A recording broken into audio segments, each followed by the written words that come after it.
अब यस्तो हुन्छ यसमा इन्ट्रोभर्ट एक्सट्रोभर्ट भन्दै गर्दा चाहिँ यो पर्सनालिटीको ट्रेटमा आउँछ व्यक्तित्वका प्रकारहरूमा इन्ट्रोभर्ट पनि कस्तो हुने रहेछ भने सबैसँग सबै हकमा इन्ट्रोभर्ट भन्ने हुँदैन अति मिल्ने मिलनसार साथीसँग त एकदमै दिलो ज्यान दिएरै सेयर गर्ने खालका पनि हुनुहुन्छ साथीहरू भनेपछि ममा इन्ट्रोभर्टको नेचर अथवा एक्सट्रोभर्टको नेचर कतिखेर आउने रहेछ भन्दा परिवेशमूलक र परिस्थितिमूलक पनि हुने रहेछ म एकदमै एक्सट्रोभर्ट हो है म फाइफुई गर्ने खाले हो तर म यस्तो परिवेशमा गएँ कि जहाँनिर मलाई चाहिँ सम्मान गरिँदैन भने म त्यहाँनिर इन्ट्रोभर्ट भएर मजाले बस्दिन पनि सक्छु त्यही भएर व्यक्तित्वको चरण चाहिँ परिस्थितिमूलक पनि जसो जसो परिस्थिति त्यसो त्यसो मनस्थिति भनेर पनि हामी बुझ्ने बुझाउने गर्छौँ त्यस्तो भन्नाले कपिल सरले बडा अर्को महत्त्वपूर्ण कुरा गर्नुभयो व्यक्ति स्वभावैले इन्ट्रोभर्ट पनि हुँदैन एक्सट्रोभर्ट पनि हुँदैन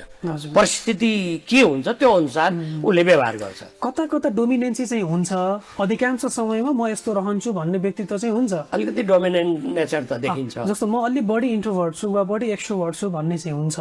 तर हामी त्यहाँनिर किन रोकिँदैनौँ भने म इन्ट्रोभर्ट छु मैले यस्तो जागिरमा नाम निकालेँ जहाँनिर म एक्सट्रोभर्ट हुनुपर्ने हुन्छ तर यहाँनिर अवसर छ क्या त्यस्तै गरी म एकदमै एक्सट्रोभर्ट छु तर म यस्तो परिवेशमा जानु पर्यो कि त्यहाँ म इन्ट्रोभर्ट हुनुपर्छ भने त्यहाँ पनि अवसर छ तर गजबको कुरा के भने त्यो सिप चाहिने रहेछ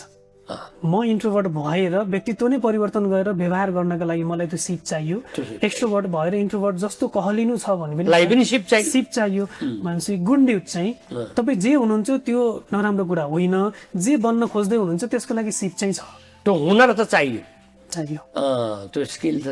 चाहिन्छ त्यो धेरै महत्त्वपूर्ण कुरा चाहिँ नि सरले विचार गर्नुभयो के अरे एक्सप्रेस गर्नुभयो होइन यो चाहिँ निकै महत्त्वपूर्ण कुरा हो व्यक्तिले 80% भन्दा बढी त प्रतिदिनमा संवाद त आफ्नै मनसँग गर्छ मजाले